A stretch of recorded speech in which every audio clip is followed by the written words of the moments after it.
Good evening, good afternoon, or good morning, wherever you are. Welcome to the third installment of the MBtv series, a joint initiative by Macau Business TV and Rui Cunha Foundation. This is the third debate of the series, which started with a talk on property. Then we moved on to the city's core industry, to the future of gaming. And today we will be talking about yet another pivotal matter for the development, the social and economic development of the Macau SAR. Labor, imported labor, particularly blue card lovers. I mean, blue card holders, the unloved. That is a question, a way of kicking off a conversation about, obviously, the status of blue card holders in Macau and the wider issue of the labor market, the wider issue of the imported labor market. We will be focusing on what has been going on since the onset of the COVID-19 crisis, and we will be looking ahead to the much expected economic recovery and the future plans for the SAR. And to talk about these issues, to address these matters, we are joined by a distinguished panel of guest speakers, three experts with diverse backgrounds. They will help us look into these issues from different lenses. They are Xiao Yuan Lo, Managing Director at MSS Recruitment, a leading integrated HR services agency in Hong Kong and Macau. She's been with MSS since 2008. She's originally from Singapore, well-seasoned, very well experienced. She has an in-depth knowledge of the labor market in the region, Macau, Hong Kong, and Singapore particularly. We are then joined by Isilia Brengel, a well-known criminal lawyer in Macau. She's been working at CNC Lawyers for over 16 years, where her practice mainly covers litigation and dispute resolution. She is especially versed in criminal law, employment, and immigration. Isilia is a registered lawyer in Macau, Portugal, and Timor-Leste. And last, not the least, we have Melody Lu, an associate professor at the University of Macau's Department of Sociology. Professor Lu has been conducting extensive research on migration regimes in Asia, reproductive and care labor and transnational families, as well as labor mobility in the leisure and gaming industry. So we are off to hopefully a very interesting and exciting discussion, panel discussion. I'm your host, or one of your hosts. My name is José Carlos Matias. I'm the director of Macau Business, and I am helped by my co-chair Nelson Moura. He is the editor-in-chief of Macau News Agency, also under Project Asia Corporation, the publisher of Macau Business, Macau News Agency, and MBtv, as well as Business Intelligence Magazine. I would like to thank Rui Cunha Foundation. We're here again. We feel at home. It is always an honor to join hands with this institution. I would like to welcome you all who are watching us via Facebook, via Zoom, and of course, those who are here with us physically at Rui Cunha Foundation for this talk. Without further delay, let me start by S.Y. Lo, or I shall say Xiao Yuan Lo, Managing Director at MSS Recruitment. You have been dealing with, you have a vantage point with regards to when we're talking about the imported labor market. And I'd like you to share with us what's been going on over these months with the dramatic impact of the COVID-19 crisis, both in terms of health and, of course, and economy and the labor market.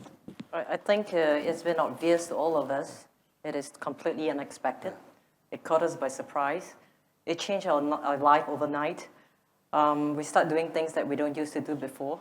In terms of the labor market, the locals and the non-resident holders are all very much affected by what happened.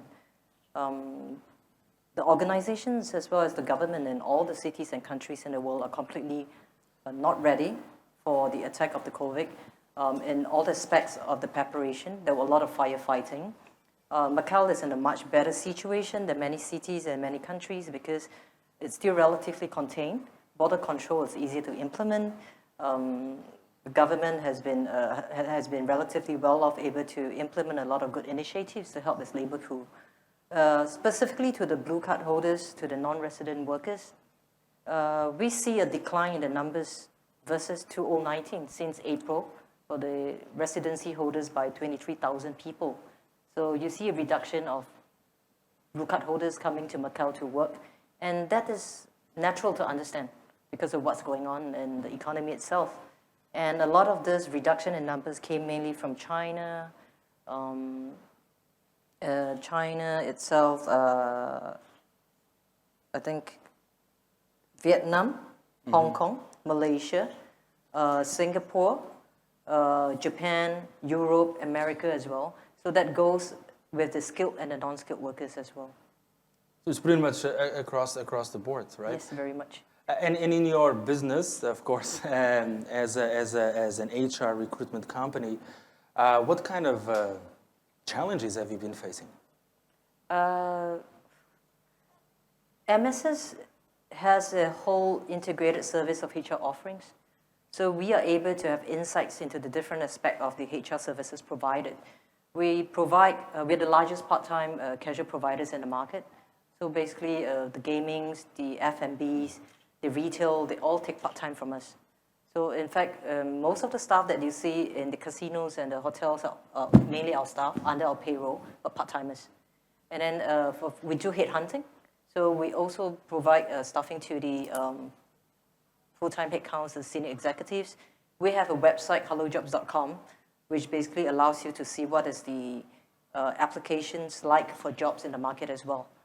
So through these various aspects, we do visa application as well, payroll outsourcing, but through these various aspects of HR services that we provide, we're able to see a big decline in the number of job vacancies available in the market. We're able to see a lot of supply of labor, which has never been before in Macau. We're starting to see the labor pool being very receptive to jobs that they might not be before. They're less fussy. For example, in the past, the locals might not want to do jobs that are shift-based. They might not want to do jobs that are service-orientated, but now they're open-minded. You get better quality of a pool of people to choose from as well. So this is something that is a far cry from what you had a year ago or even definitely. For the longest time since I'm in Macau. Of course. We will be addressing the social impact of this situation. Now, Cecilia Brangel, with regards to litigation and seen from the perspective of a lawyer, what sort of challenges have you been noticing or experiencing in the current situation under COVID-19? Basically, the biggest challenge is to face the dismissals and to fulfill the old rights and try to avoid the discussion in the work relationship. Of course, non-resident workers are having the same system mostly as the local residents regarding the rights and the duties. But in this case, we know that locals have priority in their jobs, and this makes the options for the employers very tough because they know they need to quit some non-resident workers, and most of the times they need them.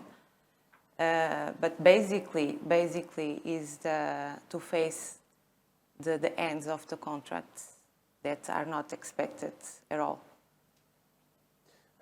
And we have been witnessing a drop in, of course, in the number of blue card holders. The latest figures hints at points to about 180,000 workers. There's this. This happened already. I can recall, for instance, in the 2008-2009 crisis, which obviously was now looking in perspective, it's non-comparable at all. But back then, there was also a situation where there were a number of redundancies and a number of blue card holders did not see their contracts renewed, and there was a drop in in the number of non-resident workers. How significant is that from what you see now? And for the employers, when they have to deal with the legal implications of dealing with this, what kind of things have you noticed? It's hard. It's hard because this pandemic situation affects all the industries in Macau, and of course, facing this economic situation and difficult economic situation, of course, is very difficult for the employers and the industry to face the expenses and the losses that they have due to this pandemic situation, and afford for these kind of compensations and rights that they need fulfill regarding the dismissal of the non-resident workers brings to the company a bigger responsibility, and of course is quite difficult for the employers and the companies. And then bigger or small. Of course, and then the employees who are, because of the current situation of the lockdown, there were cases of many cases of non-resident workers whose contracts have expired, and they were overstaying because obviously they could not leave Macau, right? And how do you see this in terms of is there any sort of legal loophole there and has been dealt with by authorities in a way? I think Macau government tried to implement some policies in order to protect those kind of situations. Namely, we know that the immigration were renewing the visa for that people. Of course, in terms of staying in Macau and support their stay in Macau, they need to support themselves. But I believe that most of the contracts that were solved, they provide for the compensations, for the rights of the workers, and that money probably was the money that helped them to support during the time that they were in Macau. Namely, Macau government also helped some of the non-resident workers to get back to their own countries. Basically, they try to do their best. In addition to the social organization, NGOs, Melody, Lou, it's talking about what you've been witnessing in terms of solidarity and the role played by this, in addition to companies and the government, to the civil society, in lending a helping hand to those who were struggling to make ends meet, to the extent that it was really hard, and we still have these kind of situations with no income and stuck here. What have you been noticing in that respect as a sociologist? I think in the beginning of the pandemics, probably like before March, the migrants who stayed behind, who didn't leave the border, they actually feel a very strong sense of solidarity with the local residents, because they feel that we are fighting this together, and they feel that they are treated equally as local residents. The government offer the same health protection for them. And then they also feel that because in this situation of one person got infected, the whole society is endangered, right? So that's very strong part. Of course, they worry about they worry about their family and then the future, but they feel that luckily I'm in Macau, and this is a place that treats us not so bad.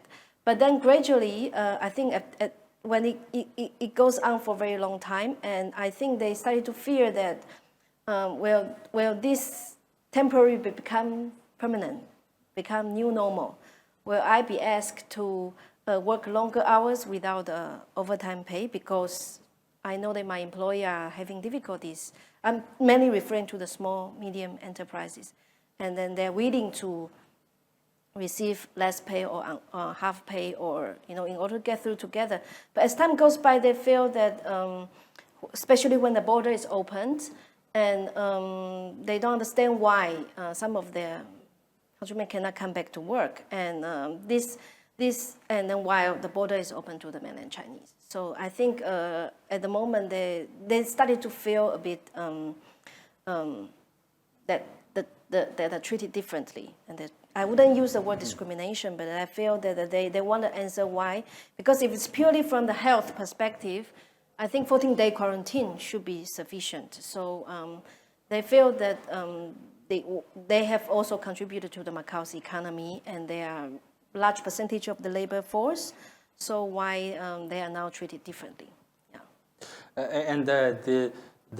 As I was referring to what happened in previous crises, they're the first ones to be let go, there's a sort of an approach of the non-resident workers as a kind of buffer whenever you have these kind of situations. How do you regard this? Because this has to do with the system and has to do with it seems to be arguably done by design in terms of the status of non-resident workers. Yeah. Actually, for those who stay on, maybe many of them lost their job in some sectors. But actually in some sector, and also especially in domestic work, they are very much in demand because there's no new supply of workers. So I don't know. I haven't done a research in this respect, but I think those who stay on, they were very much sought after, and their salaries increase because they can bargain for a better salary or condition. They can pick the employers basically. And I don't know the real figure how many of them have changed the job from other sector to domestic sector. Legally, it's not supposed to be allowed because you cannot change the sector, but since they are stuck here, I don't know how flexible is the government in terms of this. So in a sense, not all sectors suffers, right? And then some sectors have a shortage. So I think there's a lot of things that we don't know because we don't have the figure from them. Yeah. It will be interesting to conduct research in your field in the future. Professor Melody Liu has been conducting studies on a number of issues related to labor and migrant workers, and particularly also in the case of domestic helpers. I would like to remind you all watching us via Facebook, via Zoom, you can join this conversation via Zoom, the usual practice. Nelson is keeping an eye on our Zoom participants and also on those who are joining us via Facebook. Later on, we will be having your input. Now, Nelson, there's a coincidence that we are experiencing the current very challenging situation and crisis, and at the same time, we have changes in the legislation taking effect, right? Thanks, Matthias. Yeah, it is in fact that in a time where there's a shortage of available labor, there's been changes to a lot of the labor regulations in Macau. So this year, the Macau Legislative Assembly already passed a new employment agency law, setting the rules and obligations over services offering employment and recruiting workers from abroad. And they imposed fees to be charged of workers seeking employment that cannot exceed 50% of their salary for the first month of work, and also a cap on total amount employers can be charged by agencies. In a time where there's a higher need for labor from abroad, we see this legislation being implemented for March of next year, but I guess the sector is already preparing for it.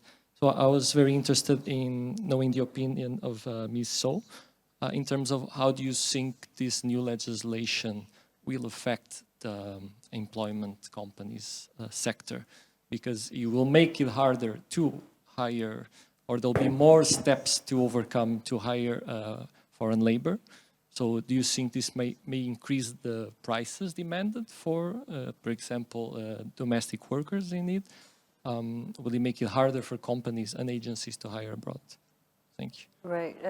Thanks, Nelson. What we have here is that in the past, they could come to Macau, and then they could probably do some trial jobs with employers, and then if it all gets the green light, then they apply to stay here and work. And with this new legislation, they couldn't do this anymore. It has to all start right from the home of origin, where they have the documents ready and they could come in. To begin with, I think it was never a legal option that they could come in and do a trial job and work in Macau. Probably from their perspective, it looks like a possibility for hope to come in and get a job. For the local employers, it's like, oh, I could trial with the workers, and if it doesn't work out, we could just cut it off. But at the same time, this also opened the possibility for risk where workers could be exploited and you don't have a channel to go to because you're not here legally. There's no official process that's consistent and reliable for people to adhere to. It's basically up to what each one wants to do with each nationality of domestic workers. I'm not sure if that's the best option as a protection for both employees and employees. So this legislation, will it reduce the number of demand or supply of domestic workers? I don't think so. I think it's long overdue. It's basically putting in place what was missing all along. I was also curious about Professor Melody Lu, somebody that has, of course, studied migrant workers in Macau for a while. In your view, this new legislation, will it make the local foreign labor more dependent on these agencies and therefore more vulnerable and maybe having more trouble discussing their contract situation? I think the probably my research shows actually for the larger enterprise or company who actually already been doing the recruitment channel is already formalized through agencies. So they've been headhunting, abroad interview. So all the process is done overseas. But I think for a lot of small, medium enterprise and particularly for domestic workers, large percent of them are like what she said, that you come here and then they try to hunt for a job. So I'm just concerned that for the workers who have very low salary, for the small, medium enterprises, will this be a too high cost for both workers and for employers? And my research actually shows that for the middle, semi-skilled and low-skilled workers, migrant workers in Macau, in average, the domestic worker have to pay about double of their monthly salary at the moment before the new law is enacted. For largely goes to the recruitment fees, and the hospitality workers pay 3 months salary. So globally speaking, this is actually not a very bad figure. For migration scholars, we don't calculate how much money they pay for the brokerage. We calculate by the monthly salary, the percentage of monthly salary, because it means that they are either indebted for these 3 months or 2 months, or they have to find a way to pay back. Right. So this reduces their negotiation power when they realize for example, their labor rights is infringed or the working condition doesn't meet what they've been promised of or according to the contract. So I want to mention also that the Macau government, I think the intention of the law is very good because they even set the percentage. They don't want the recruitment fee to be too high. But they forgot that migration is brokered as a global system. So you cannot just regulate the broker in Macau because since they cannot come here to find a job, they have to apply for the work permit abroad, which means they will have to go through the broker overseas, even in the locality. So it is very common that they have to go through multiple layers of brokers. Each they have to pay a lot. So this new law will definitely increase quite a lot of the cost for them to come. So the consequence will be Macau is not a desirable place for them to come anymore. So then I think as a Macau city residents, we have to ask, this is what we really want? If our industry or our family really need them, and if they don't come, because they have many other places to go. It's a global market. Okay. And the second is this will increase from the example of other countries, increase the debt the possibility of exploitation. It can all happen before they come to Macau. But we cannot turn a blind eye on that because eventually they are coming to work in Macau. So many countries before has solved the problem by having arrangement between the sending and receiving countries or NGOs. They try to work out a fairer system, a less exploitative system, either establishing country to country, government to government direct recruitment, or they try to regulate the recruitment agency on both sides. Right. So at the moment, the Macau government doesn't really engage in the sending side of either the business or the government or the NGOs. So I think that's something that we need to work on. And I was also curious that considering these new restrictions, do you imagine that will basically develop the local market into a market where each employment in need has to be established, as they talk about creating a list of positions that are more in need for foreign labor, and the government would make it easier for companies to go abroad and hire for this specific, let's say, the hotel reception or for domestic workers, but there should be an exact list of the employments in need and with a quota of the number of workers in need in the city at the moment. I don't know if Ms. Brengel has dealt with labor contracts for companies, and it's always a hard issue for companies to negotiate the quotas with the government. Do you think having a system where you know exactly which position is in need and how many workers there should be, or it's better where the demand kind of works itself out? In my opinion, I think this measure is already implemented because to apply for a non-resident worker, we only can access to that quota, to that authorization, if we don't have in the Macau market that position available, and we don't have any local that can fulfill that position. Of course, not always is easy to demonstrate that the company really needs that position, that non-resident worker. But I think the applicants should pay more attention to the regulation that states the documents and the requirements to access to that authorization. Because mostly the applications are submitted with the simple forms and are not fulfilling the requirements that are stated in the law. And we have a specific regulation for that. So if that requirements have more attention for the applicants and start being fulfilled, I think the problem that they say that exists will disappear, because in fact we have already that statistic percentage of positions that should be fulfilled and is the most required one. And now, thank you for these first couple of rounds of issues and addressing these matters. I would now like to invite those of you who are here joining us at Rui Cunha Foundation to join the conversation. Would you like to throw in a question or compliments with, come up with some remark to enrich this conversation? So I'll open the floor for the first round of takes. José Álvares, please. Thank you. Thank you. Sorry for this. Thank you.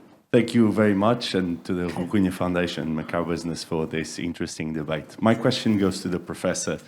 I think you mentioned, and I'm going to look a little bit like the devil's advocate, but I think it is important to always strike a balance. And in this case, the government has always been or taken a position to sort of defend a little bit of the local market.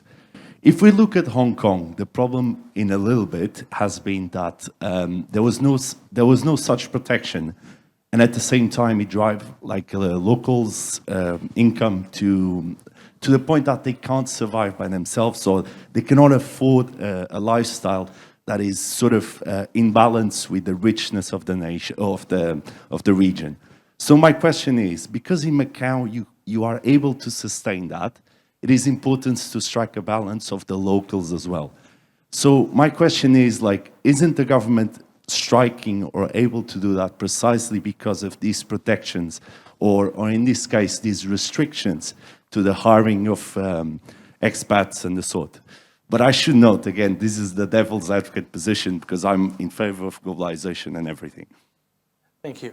So I didn't really get the point what you want to ask. You mean that the government has been doing to strike a balance, to protect the local, or give priority to the locals' employment? My question is, don't you think that's also an important consideration? Because, you know, the expat community has always plan B, which is to go back to the place where they come from, okay? The local population does not have a plan B. This is the place that they stay, okay?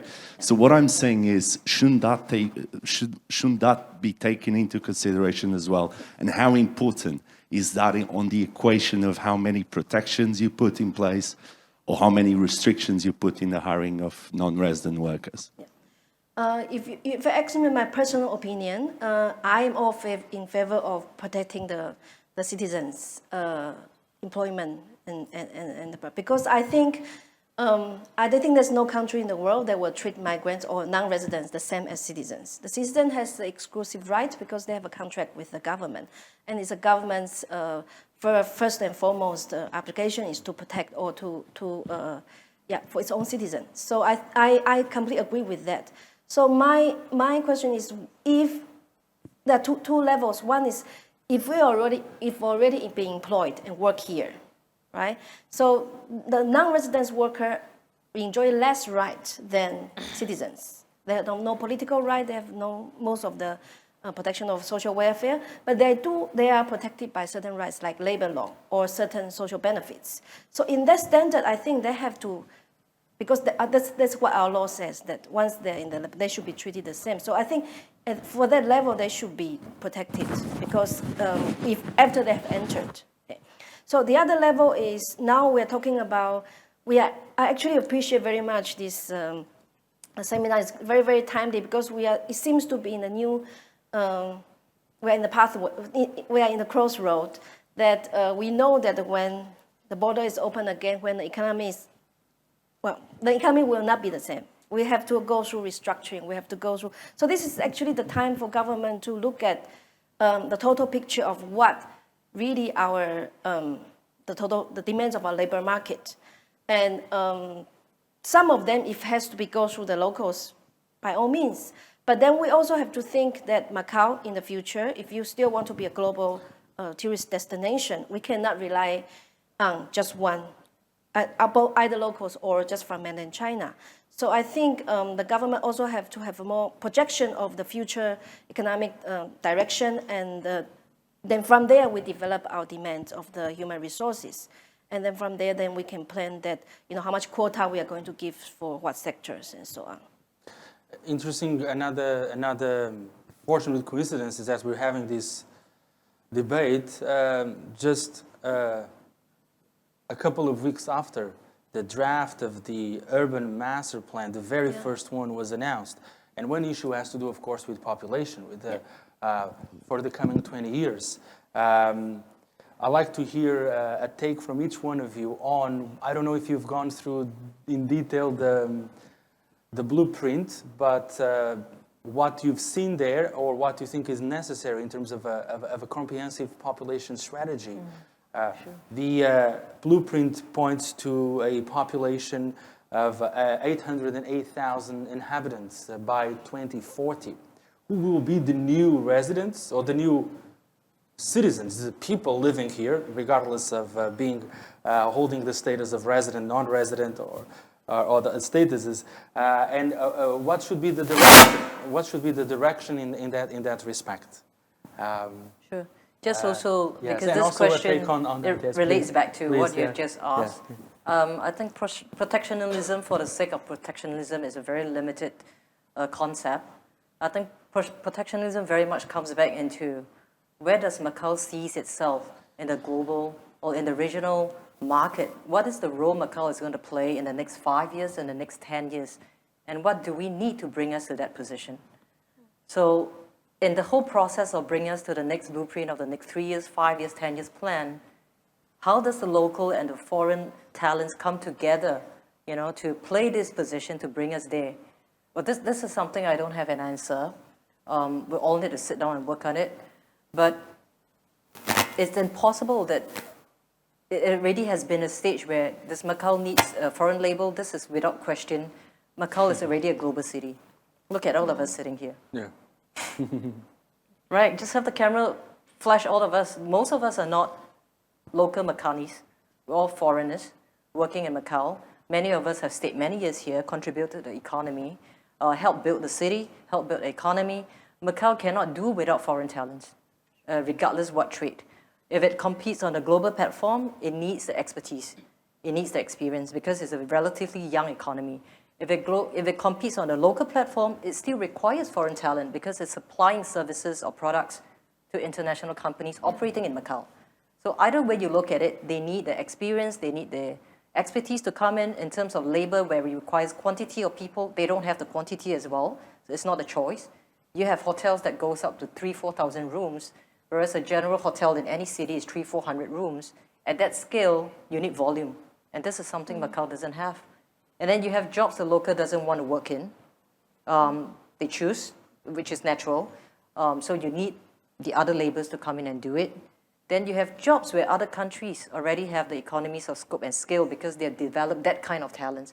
For example, Nepali security guards. You're not going to start reinventing this manpower needs and retrain them again. For example, F&B staff from Hong Kong, casino staff from Las Vegas or from Australia. You're not going to reinvent them. Yes, you will train the locals to be on par, but that takes time.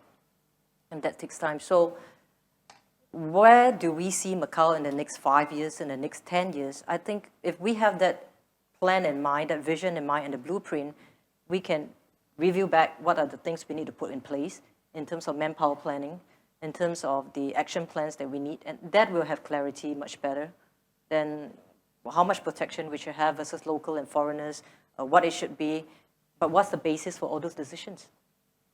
And we hope this conversation can play a small, we can have a small contribution to this debate. Isilia Brengel, talking about this, on the one hand, looking ahead, the coming 20 years, and also this debate, are we too protectionist? Is Macau too protectionist? What's your take on this kind of a balance between imported worker and residents, and also whether we should look at this in terms of zero-sum game or beyond that? Definitely, Macau have two different regimes for local and non-resident workers. And we need to stop to try to put both of them in the same scale, because they are definitely different. We need to try to combine both and go forward and try to get the best choices for our community.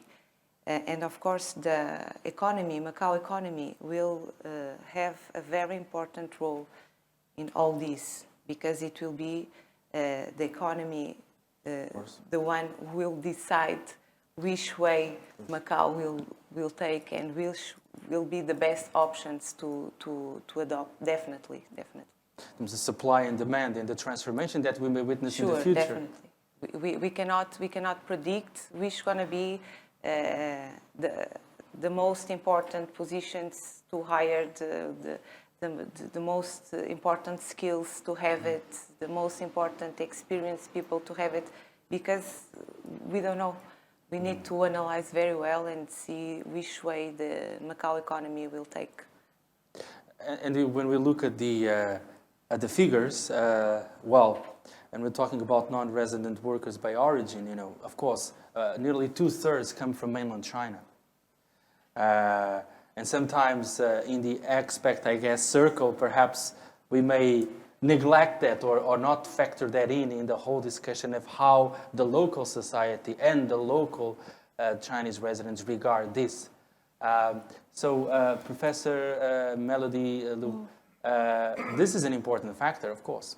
You mean the mainland Chinese? Yes, in terms of the way the local, the perception and the views from the local residents, who are obviously overwhelmingly local Chinese, with regards to the lion's share of both the new residents, but this is, of course, a separate discussion with regards to the status of acquiring the status of resident, but I'm talking particularly about blue card holders. We're talking about 65%. Well, Yes, I was mainland looking Chinese. at these figures from a couple of years ago. I believe it's still should be the case, right? In your studies, have you addressed this issue of these perceptions and this factor? Yeah. Yes, and so your question is The how question, the local people yeah, think yes, about exactly. that. And yeah. bringing this into the equation as well, Yeah, to the yeah, discussion. Yeah. I think Macau society is actually, Macau is an immigrant society in terms of the percentage of people who were born, who parents, either Less first or than half second of the adult generation. population, they Yeah, were yeah, actually yeah. not born in Macau. And so it's, and then I think up to there's a decades ago, let's say in daily life, Macau people are very welcoming to newcomers, right? Despite all the language, we strive to find a way of communicating with each other. And this, compared with all the other countries that have lived and worked, I think I would say it is very welcoming. It makes me feel at home, regardless that it's not because I'm working at the university. No. But I think the sentiment started to change. I think it's in around 2012, 2013, around the period of time. I think this is my research because there are several rounds of the labor protest from the car dealers, from the coupiers. So that was the time that the whole issue started to be framed as local versus non-local. Because in their protest, because we know that the coupier is only reserved for the locals.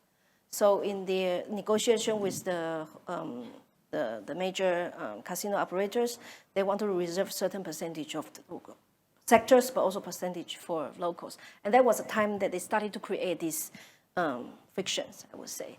So, but in daily life, I don't really feel that, and I really feel that for the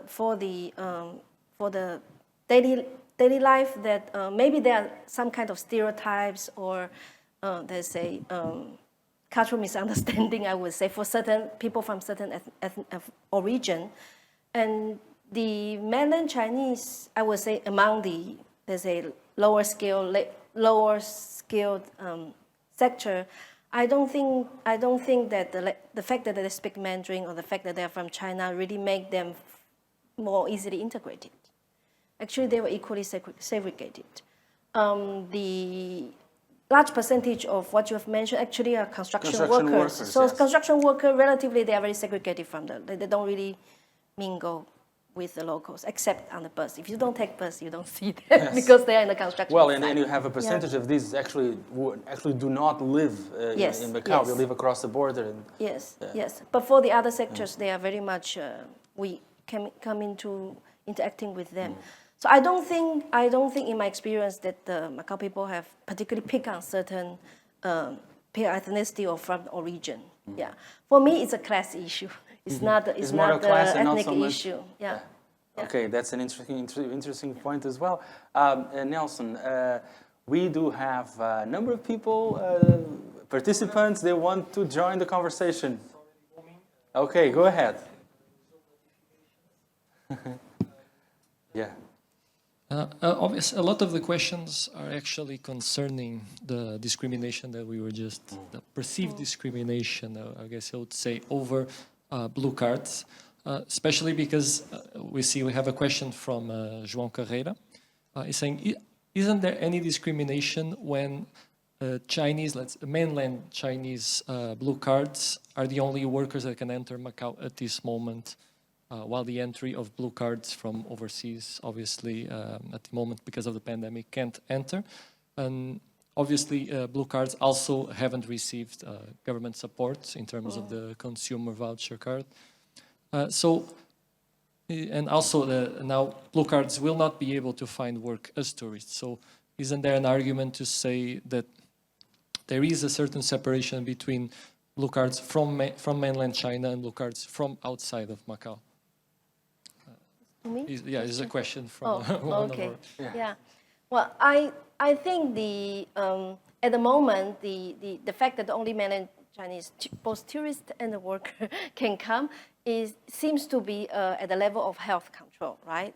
To contain the pandemics, but then it actually in reality is a border control policy and it's also a labor policy, but it's not being talked that way. So I think it's time that we need to really ask that, if it's not because of the health, because not quarantine, then why do we have such policy? I think the government doesn't really explain that to us. Why do they only allow the mainland Chinese to come? Sure, and it was a rather drastic measure Yes. when it was implemented at the time. I think for most people were talking about the speed it was implemented, not the needs of the measure itself, but the speed. If I remember, it was almost in 2 days difference that people knew that they wouldn't be able to enter Macau at the moment. And also, does the panel believe that maybe if the pandemic situation gets under control in some of the destinations that usually supply workers in Macau, would it be the time to possibly allow quarantine, possibly for blue cards coming from 14 days quarantine? And do you believe that the economic recovery of Macau is even possible without having that opening of the borders? So, if you The economic I recovery. believe it will be the right time Right. to open up the borders for blue cards, or maybe with a quarantine. Right, And you right. think that the economic recovery is even possible without allowing? If I can answer that, you'll all pay me millions to do fortune telling. That's a very tough question, but you're asking if it's possible for economic recovery. I believe the economic recovery, because we've been talking about the economic recovery, and obviously the government has been talking about using local workers to try to Right. fill some of those positions. Sure. But obviously, at least I think 13,500. the economic recovery of Macau is not dependent on the border control of blue card workers, right? The economic recovery is dependent on its interaction with the global market and regional markets, because that's where the income and the source of income of Macau comes from, for its tourism, for its gaming, for its hospitality, and for MICE, and retail, probably the top 5 industries that contribute to the revenue in Macau. So the economic recovery very much depends on the interactions of the visitors coming from those countries. And if you look at the visitors' numbers coming into Macau, the biggest numbers would be from China, and then followed by probably Hong Kong. So the recovery of these markets, the health recovery, it's very important to signify possibility of traffic flow between the countries. And I'd like to follow because I think there was a question that this participant was raising, which has to do, well, if we look at the figures, so non-resident workers account for they were accounting for nearly or just half of the workforce of 46%. now it's before 40 yes, before the outbreak. exactly, and that is over 1/4 or reaching 30% actually, or nearly 30% of the overall population. So when we had the round of cash of e-consumption cards, I must say, there were some people calling for making the case that it would be, on the one hand, helpful for their livelihood, on the other hand, even could have a positive effect on the economy, to have a scheme for non-resident workers to get an e-consumption card. It might not be the same amount as residents. So what's your comment on this, Cecilia? How do you see this issue of whether to extend at least partially some of these things? I have a very particular opinion. Yeah. This is a government decision, which was taken based on some grounds that I don't know. Reason why I think I'm not qualified to answer this question.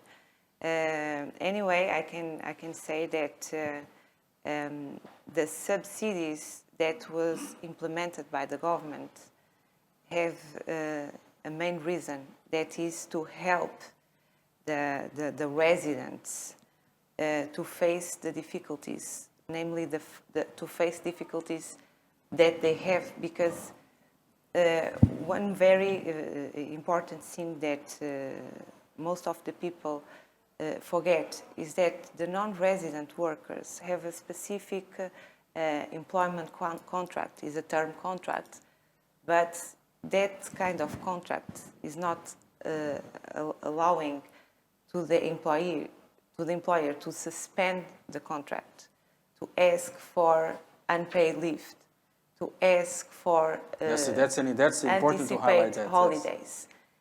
And the residents, all this can be done.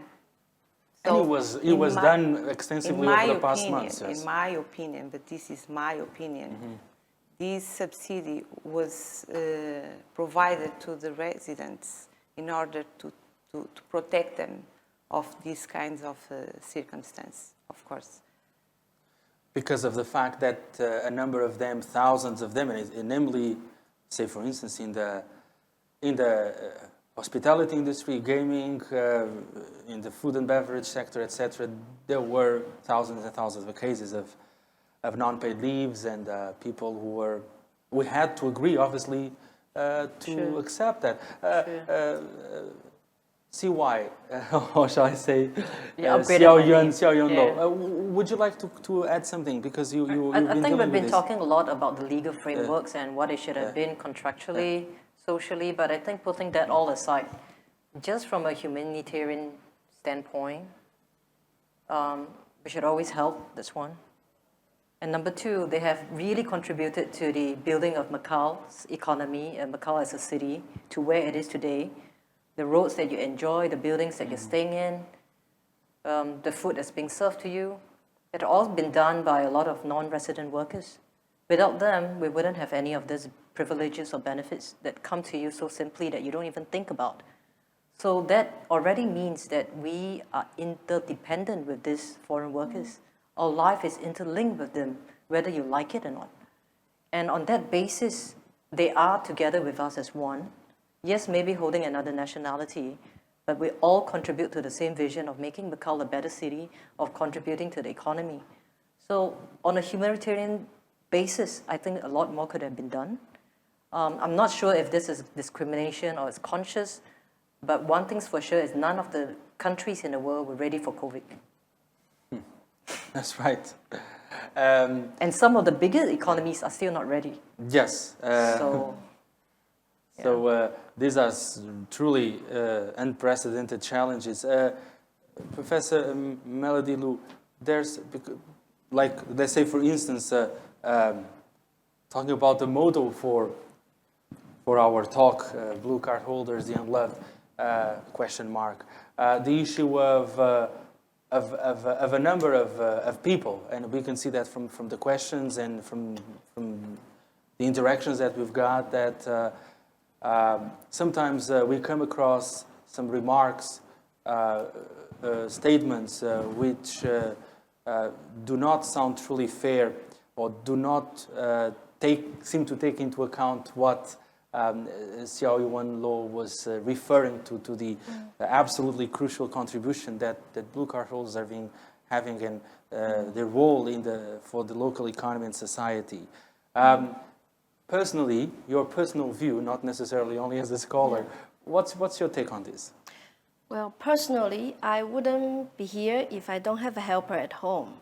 Because how can I take care of young children during this? I mean, it's every parent's nightmare, right? When children don't go to school.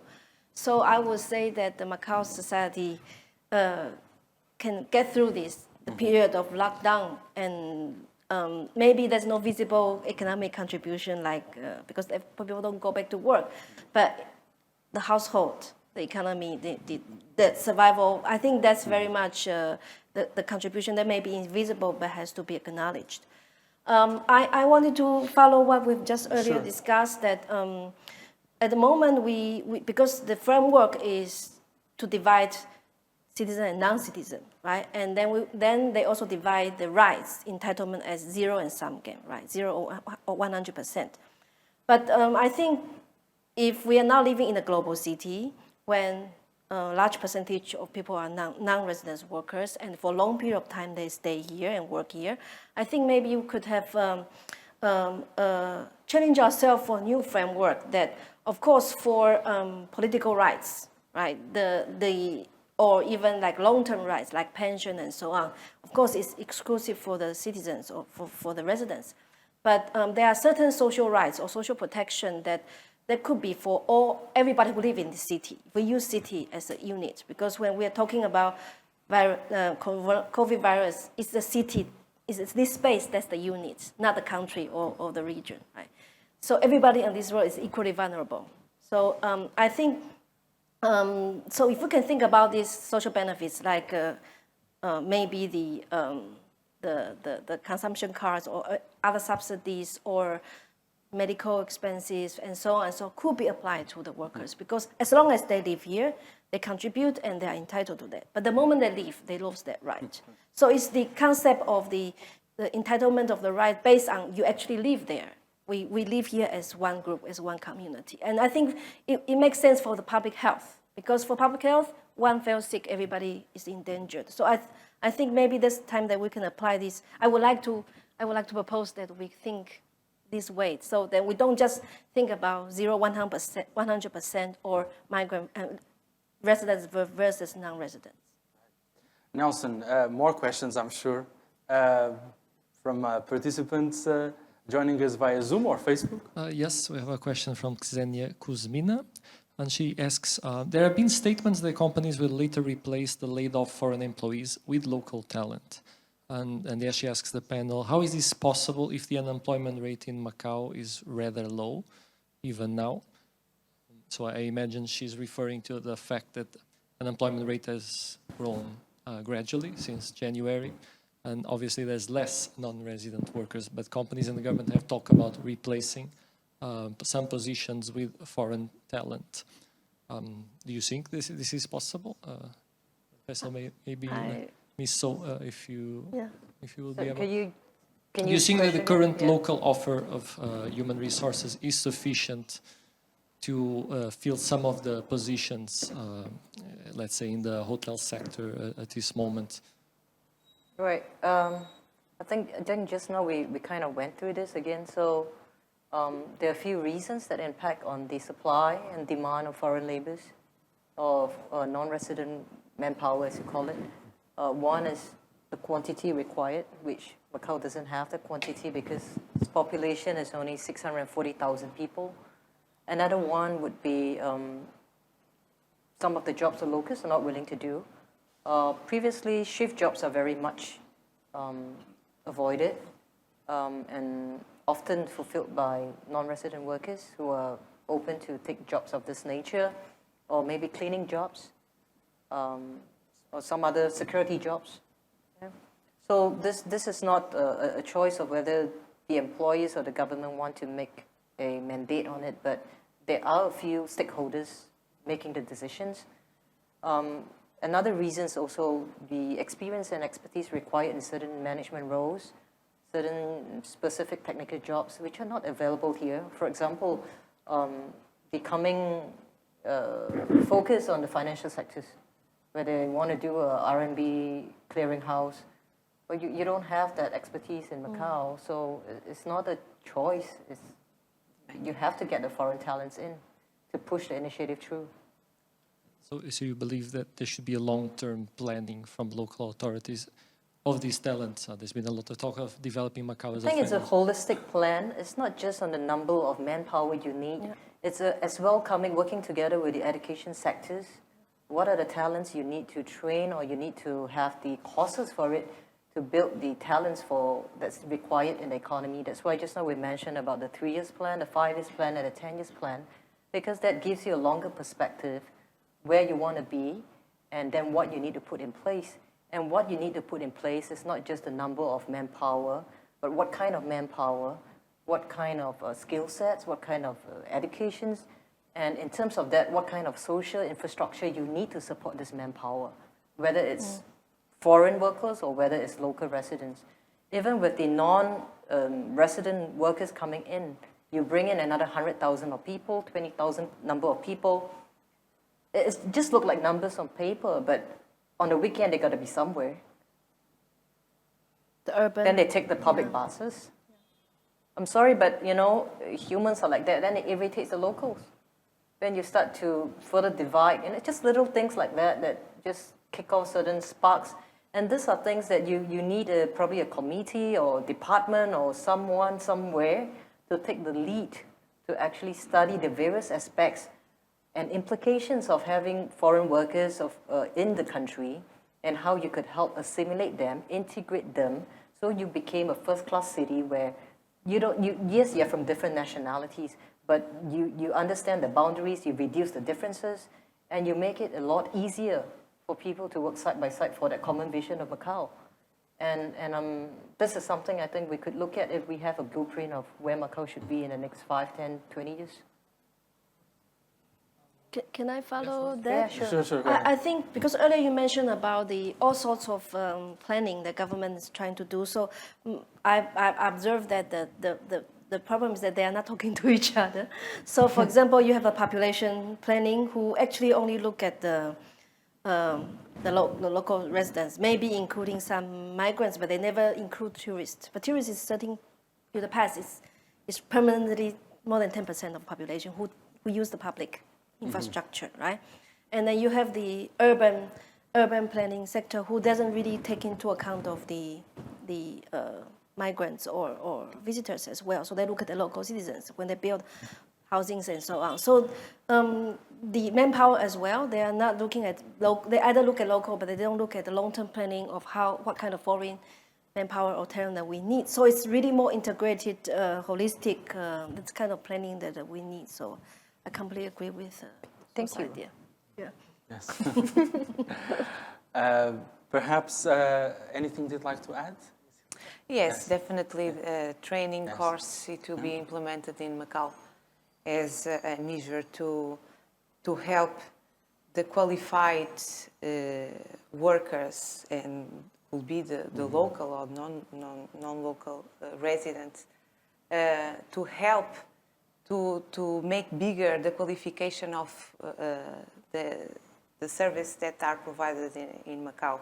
And definitely we need to stop seeing the things like residents and non-residents. We are a community. We need each other. We are here to serve each other because Macau definitely don't have enough population to serve and to support all the industries that we have in Macau.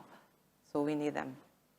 So we're one in a very unique city, which against many odds over the centuries have managed to rise again like a phoenix, and so hopefully it will happen, and hopefully it's taking shape. I'd like to ask and welcome contributions from the audience. We have here Susanna, please. Thank you. Thank you. I just have a single question. Considering that we want, and if we look to the future, and we want to be in 10 years in an international city, and we want to provide international good quality services, Macau, and we don't have sufficient locals, the restrictions that are being imposed in the law for the non-resident workers come to Macau, the fact that sometimes they need to go through several layers of companies or import labor companies to come to Macau, it will not create as a big problem in the future of not, as the professor said, Macau not being a good place to come, because they need to pay a lot to start working in Macau, not only in Macau because the law established the maximum amounts to pay, but for the agencies outside where they need to go to come in, and also the difference that of treatment that here is imposed for the residents and non-residents. this will not create as a problem in the future where we will not have enough manpower to work here and to put us where we want to be in the future, like the international and a big quality level of services that we want to provide to Macau and to the residents and to the tourists? Anyone would like to? I think basically what she's asking is how do we make Macau a desirable place for non-residents to want to come and work here and stay here and contribute to the economy? Yes, exactly. Yeah. But the problem is this new law or the restriction that in this moment are being imposed by the law will not create a problem to that, will not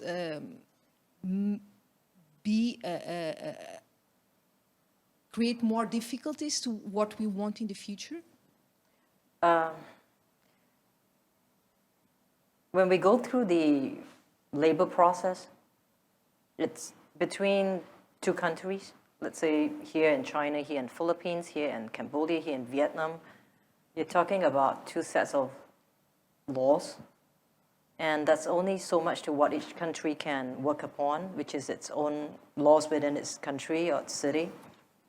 I think the good news is in the most desirable place to work in the world, you have many little city islands or city-states in the top 10. They probably operate on a much larger scale compared to Macau, but some of them, like Hong Kong, is an open economy. Some, like Singapore, is not. They have ratio of local workers to foreign labor. They have still certain form of protectionism. And many of these economies are in the top 10 of the most desirable place to work in the world. I think there are many examples we could learn from them that we could adapt to Macau. And that's a good area to look into. And I do agree with what you say that there's a lot more we can do. Talking about benchmarking, which could be, one of those city-states or cities, globalized cities that Macau could draw some inspiration from. In addition to Hong Kong, every city is unique, but I think it's very much a chicken and egg thing. When Singapore was bringing in a lot of foreign laborers, the local had a lot of issues with it. They were very unhappy. They said, "Oh, you're taking away all my jobs, you're taking the cheaper laborers, and these people are all ganging up together. Then you have a whole department of that nationality who are being sidelined." Very similar, people feel threatened. Then, our Prime Minister before, Mr. Lee Kuan Yew, came up and took a position and said, "Look, have you not thought that if these foreign talents are not here, the companies will not even invest in this economy, and you won't even have your job? So how do you want to look at this issue in perspective?" This is the issue. Right? So he kind of tried to do a paradigm shift whereby you cannot just focus on your job per se, but you have to look at it on a bigger landscape, on a bigger platform of what having the foreign laborers together with you is not just about the job, but also creating an environment where it's worthwhile for global companies to come in and invest in the market. So kind of, if I may take a step Right. forward or a step further, when you have this kind of message coming from the top, it helps. Or someone who could be somewhat inspirational or, Right. A figure like that of Lee Kuan Yew in the case of Singapore, right? Interesting. Can I yes, follow you on are that? also very familiar with Singapore, of course. I think what you have mentioned now, probably I wanted to discuss it two dimensions. If we're talking about the let's say lower or semi-skilled, low-skilled workers, somehow I think most of the country will treat them as let's say replaceable, right, disposable.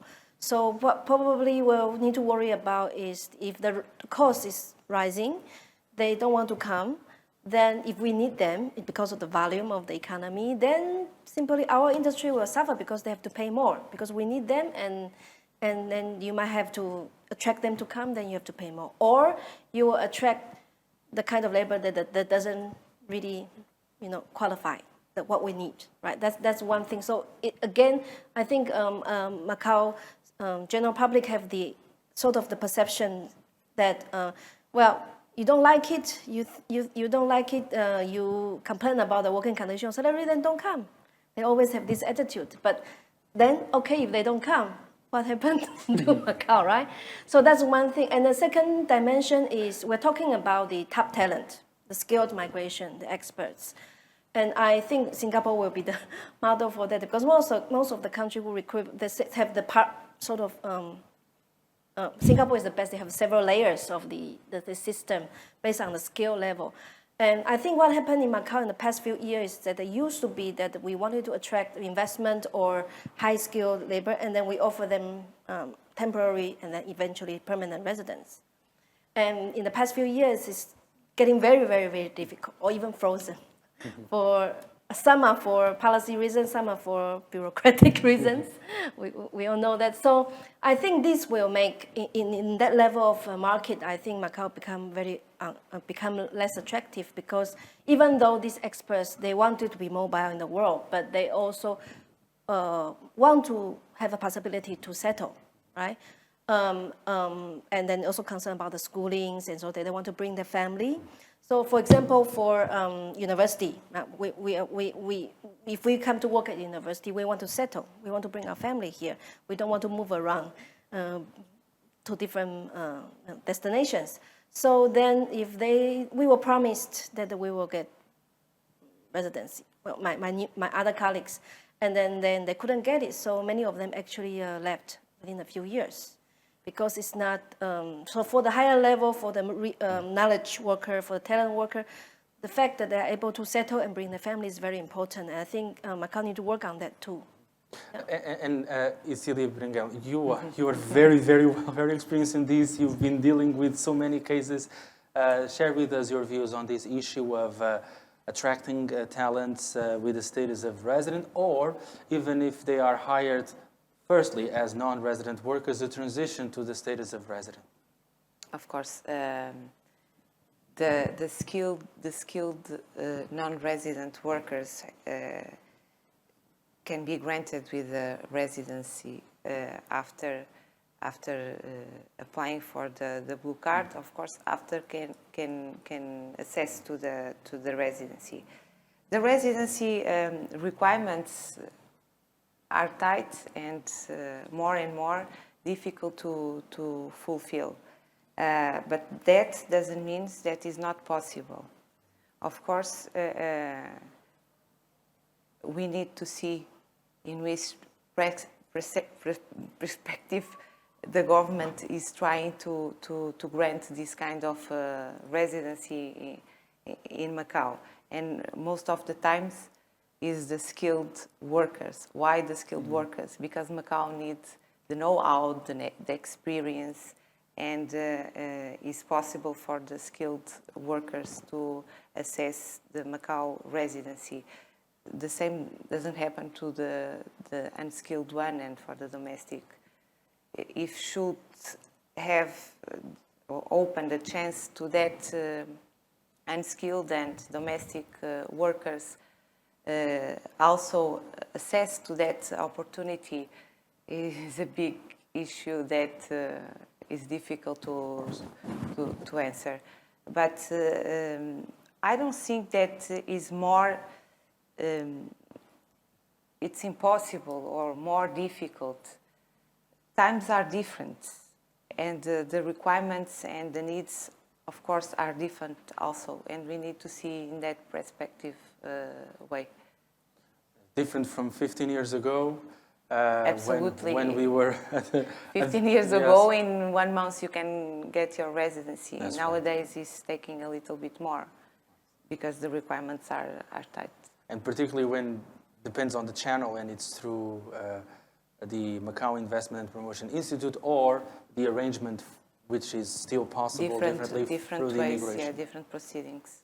Nelson, surely some of our participants are asking questions with somewhat follow-up questions on what we're talking about, right? Well, they're asking, a lot of them are asking about the perception of a double standard in terms of, the government has said that some qualified workers that are deemed essential for the Macau economy would be allowed to come to Macau in quarantine, namely drivers for the Grand Prix, while at the same time blue cards are not allowed to enter at this moment. So they're asking if you think that this is a double standard that the government is displaying, and that maybe they should expand this possibility to enter in Macau quarantine for these workers that are deemed essential for Macau. I don't know if anybody would. Yeah, I found it very hard to explain to my student that the Grand Prix driver can come, but your lecturer cannot come. Yes. So, and we are talking about across the spectrum, not only the so-called the lower skill or manual labor. We're talking about high-level workers as labor as well. So, yeah, and but whether it's really only opening for mainland China, I think that the government probably concerns about opening up for the tourists to come, and then because of that, they also have to couple with for the workers. I'm concerned. I don't have an answer for that, but I'm concerned that the things we all see that if we get through this COVID-19, economic will be restructured to a certain sense, right? And I don't know whether it's intentional or whether it's just, it happens so that the way that the priority will be given to the worker from mainland China across the whole levels, because it seems to be in tune to the picture of the Great Bay Area integration. But then I think in the Great Bay Area integration, it's not very, you talk about mobility of the people, but it doesn't really talk about labor issues. And then I think when in the discussion of the Great Bay Area, it doesn't talk about non-Chinese workers in the region. So I think that's something that I'm a bit concerned that if this is going to be the turning point, whether they will take a policy turn to prioritizing mainland workers. I don't have an answer. Do you have a? I don't have an answer, but then to put it in perspective, as long as you're not the one that's being let in, you will feel discriminated. Yes. So someone somewhere have to feel discriminated. Yeah, and also maybe to bring it back in perspective, I think a lot of decisions are driven by economics. So that probably explains why sometimes certain decisions are taken.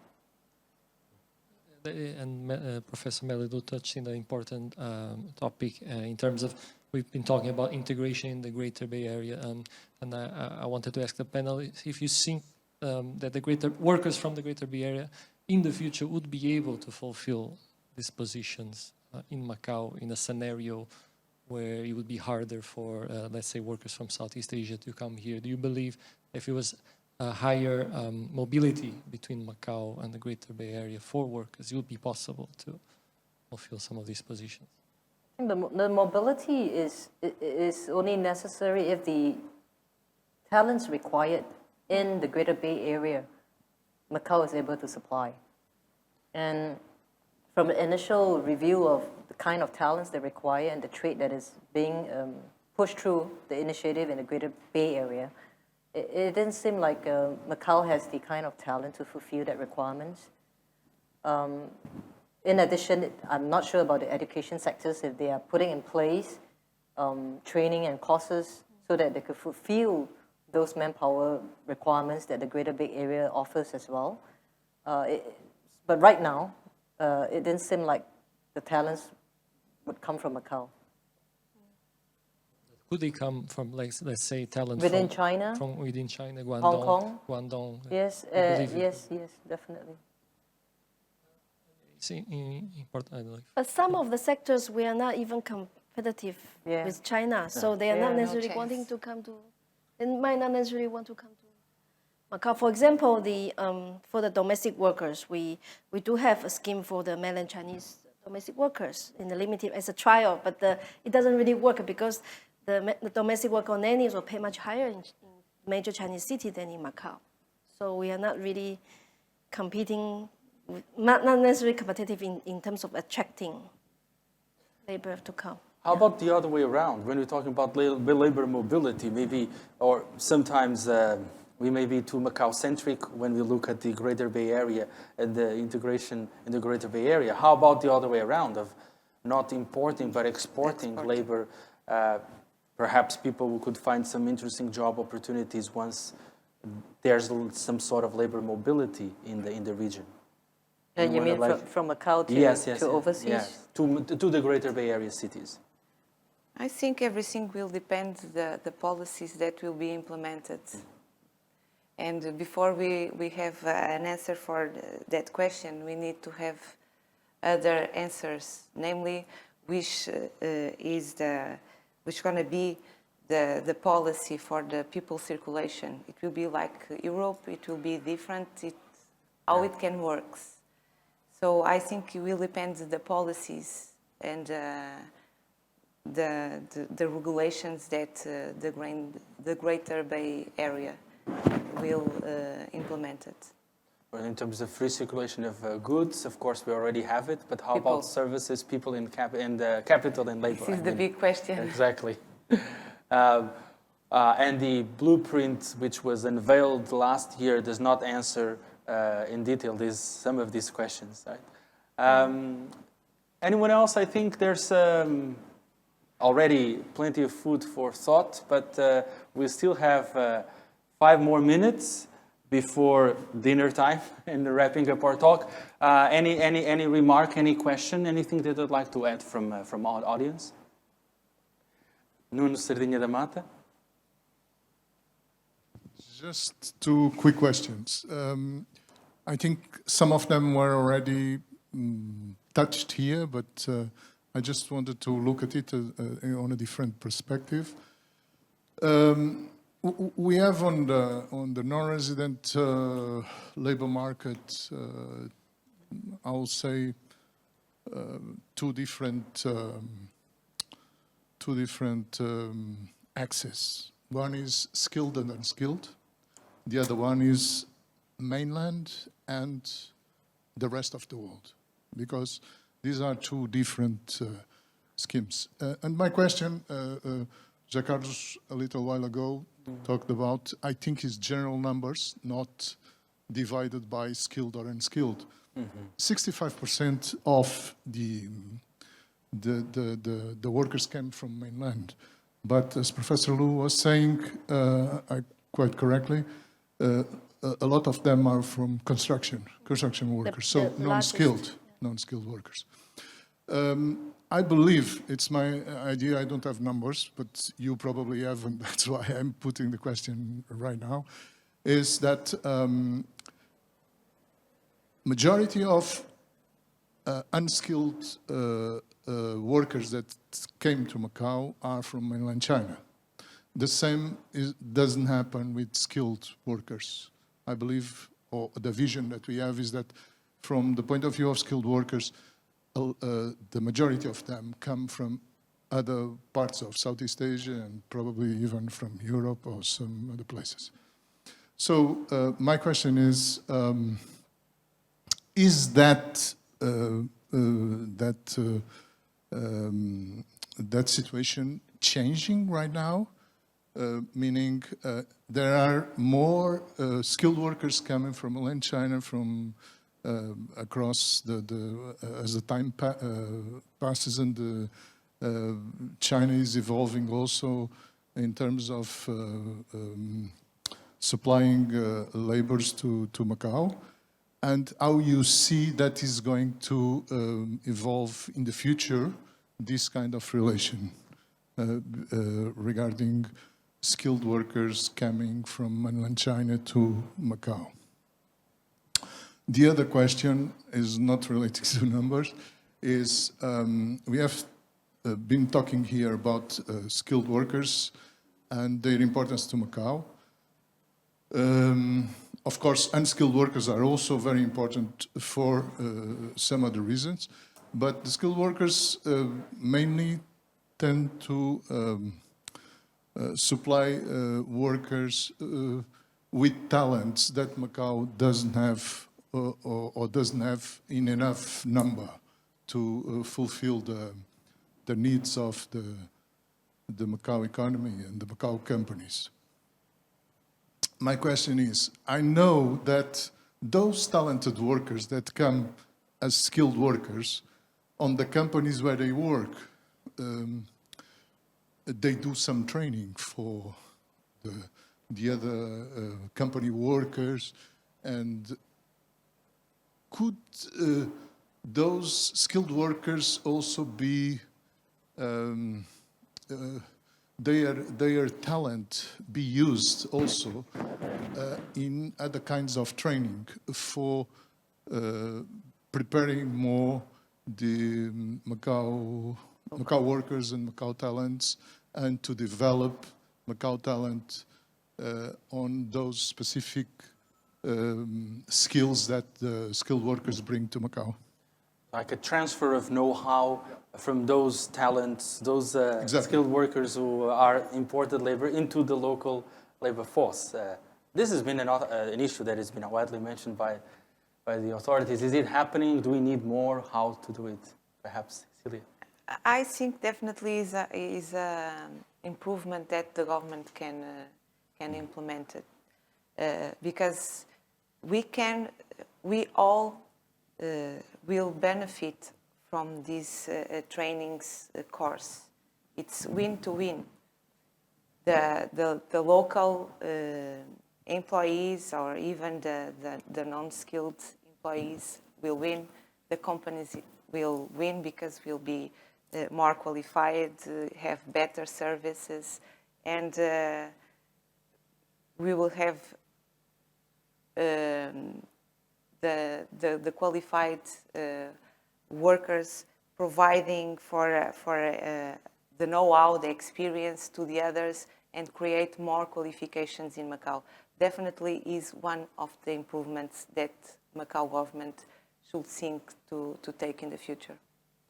So to promote this, what kind of initiatives could be taken? CYLO. Back to your question. The training of the local staff, it's definitely critical because you would like to bring them up to certain expertise or levels. But is that solely the responsibility of the skilled employees? No. That would very much be a Russian roulette, because then you get some good skilled employees and some not so good, some who can do training and some who cannot. Again, the bringing up the skill level and experience of the local employees has to be a concerted effort within the Macau community, from the education sectors, the vocational sectors, skill set, academic knowledge, from maybe the apprenticeship or the traineeship, from having a leadership and voice to say what is important because of the blueprint we had in place. This is what we believe in. This is the vision we have. We need to build this pool of expertise in the market, and the stakeholders have to come in and do this together. So one of which is the education system. Then you have the organizations as well. And then you have the the adults education sector as well. It all has to come together and be aligned on that blueprint. So it's not the role of any one to come in and build the talent pool on their own efforts. But I think it's important, of course. But it's now very much left to your own devices, right? Yeah. If I could quickly answer that, I think to a certain level, yes, but there are limits. Particularly in the service sector and hospitality sector, I think it's not only about the skill that you learn. It's about it's about how you interact with people. It's affect, right? It's how you even it's not even the language itself. It's your demeanors, the atmosphere that you generate. And I think if you want to train local citizens to do that, it's possible, but then you need to take them abroad to work in the other cities, the other places, to learn what is the multicultural, what is international. And I think probably our local labor force in hospitality, most of them don't want to work abroad. And I think this is really limited the Macau as the potential as the global destination of the hospitality and tourism. Because then they think that coming to a Chinese city, this doesn't really feel that much difference from the other Chinese cities. So, so Just last week, I went to stay in a hotel. It looks very fancy, great, but I feel that I'm in China. It doesn't feel I'm in Macau. I'm sorry to say that. They're very polite, very nice, but it's different. Nelson, thank you.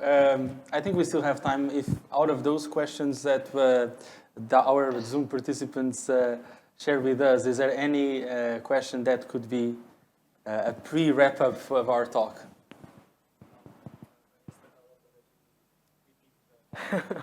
without repeating, yes. So something that would... Oh, well, I have a question from Leanda Kerr. She asks, many non-Chinese workers are beginning to feel disenfranchised and restricted in Macau. And how much does the integration with China has played a role in this? Okay, so Melody. anyone would like to comment on this? You can Do you agree that there's this kind of, or do you, when you talk to people, that you have this feeling? I think I mean, what I've observed so far is sort of unintended because of the border control, right? So that's what earlier I said, that I don't know it will be the policy turn, that after economic recovered, then shift to the prioritizing importing the Chinese worker. But I hope not, because then, like I said, Macau will be just another Chinese city. It's not Macau anymore. It is a Chinese city, but of course a special one. Yes. But it's the uniqueness of Macau, Yes. yeah. When we look at a fundamental question of non-resident workers or imported labor being a means to an end or an end in itself, my point is that obviously there's a policy, of course, which regards non-resident workers as playing a supplementary role to meet the needs of the society and of the economy. However, if you're dealing with a percentage such as 46% of the workforce or 27% of the population, shouldn't there be, like, on the one hand, a pathway for residency? We have already addressed this, and then on the other hand, policies or amendments to the current labor laws and regulations as a whole to kind of further make them feel at home. Especially, my question regards not so much the non-resident workers who've been in Macau for a couple of years. I'm talking about those who've been here for 10, 15, 20, or even more years. Shouldn't they be regarded differently from those who are here effectively temporarily? Because temporarily becomes permanent without having a status of a permanent resident, right? What do you think about all this? Ideally, I mean, in terms of what could be... We have in the non-resident workers law, we have one principle, that is the temporality. That's right. The temporality says that the non-resident workers are allowed to work in Macau, and is not stipulated a time frame. They have a term contract. The term contract could be renewed, and you don't have any number of renewals. I think that if we implement a time frame in that principle, could help maybe to put the non-resident workers that are here in Macau more than 10, 15 years, for example, and I'm talking namely the domestic helpers. They may assess to the residency, for example, for those that are in Macau more than 15 years. That means give some time frame in that principle. Could be something that it will be more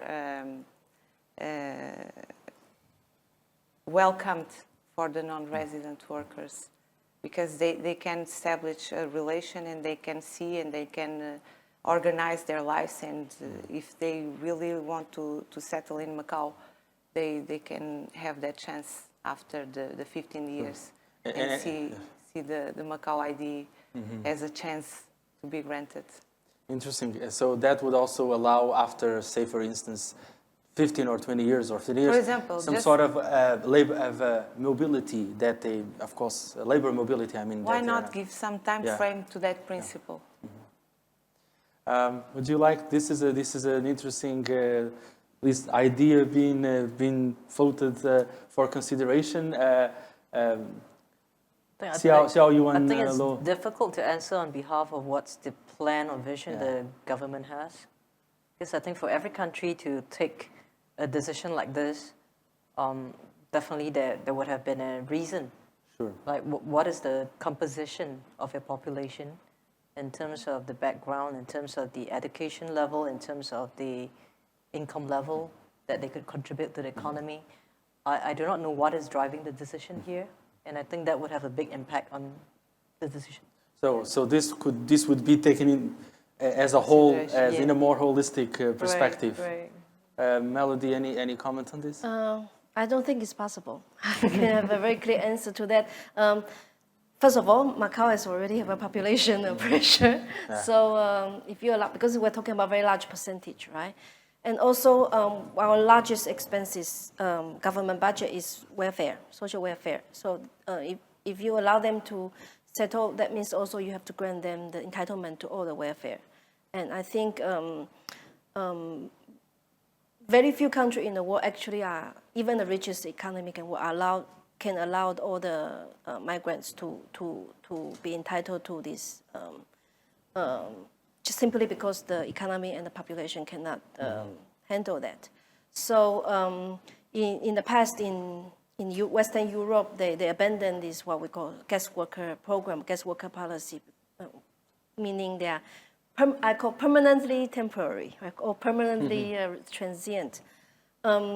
Because they realize that you open the door and then they become citizens, then you have the whole and then it's the population size, but it's also the ethnic relations among the locals because they become permanent. And they will bring their family and then they have children as well. So we're not talking about that person, we are talking about all the family or the person that potentially could migrate together from that person. So I don't think it's possible, and I think most of the country who actually grant the welfare entitlement to migrants, they close the door to the guest worker policy. They cannot afford that. Well, now that we are already a couple of minutes beyond hour, but we still have surely 1 minute or something that would be a final take to sum up, or anything that you would like to add as an important message for this debate and this discussion. Xiao Yun, Yeah. anything that you'd like as a sum up for this talk? Or a message, a key message that you'd like to convey? Probably that we could all remember that we're still one world very much. In fact, if anything, the key message from COVID-19 is that we have to be coexisting together, independent on each other, to get through even COVID. You know, just the supply of masks alone and the oxygen equipment itself, it's already creating a big issue for all the countries in the world. And then we realize it's kind of pointless to draw the lines and be segregated, because basically that's not possible if we're going to live in, we're going to depend on each other. So on that basis, even on a manpower mobility for economies to grow, especially on a market like Macau where we require foreign talent, I think it's important that we embrace diversity. It's important we have that mindset. It's important that it's inculcated to the locals from a young age, from the educational system, from a home education as well, that this is the way for Macau to be a world-class city and to compete effectively in the global market. I think this is important. Cecilia Brengel. My last word, it will be, this is a difficult time for Macau, and it is a time that we need to be together to face all this pandemic situation and to push Macau economy for the levels that are the one that are the loved one, that is the highest one. So I think all these kind of discussions and the critical comments that come in non-residents, residents, we are all one. We need each other. So it's not a question of be the unloved one or the loved one. We are one, and we need together. We need to be together. And in a way, Macau is the special one, at least a special one. Is it a sort of community of shared destiny for mankind, Melody? Your final word. Oh, womankind. Okay. Yes. Yeah, I like very much the title of this seminar, the blue card, the unloved one question mark, because all the discussion today we're actually talking about we are the one who needed but not loved, right? Or needed and undesired, or needed but can be thrown away anytime, that kind of idea. So, and then I think my last take is that following the message is the same, that let's try to move beyond this divide of 0 to 100% or residents and non-residents, and consider that at this moment we are living in this city and we are on the same boat. And with this, we wrap up our talk. Thank you very, very much, our distinguished panel of the speakers, Xiao Yuan Lo, Melody Lu, Isilia Brangel, Nelson Moura, my co-chair, all of you who have been watching us, following us via Facebook, via Zoom. Thanks for your questions. Our apologies for not being able to accommodate all questions that Nelson, we have a number of more questions. But of course, keep on following us. Thank you very much. All of you who are here at Rui Cunha Foundation. And of course, as always, I'd like to thank Rui Cunha Foundation for this joint initiative. We will be back soon with the fourth installment of the MBtv debate series. Stay tuned. Thank you very much, and see you next time.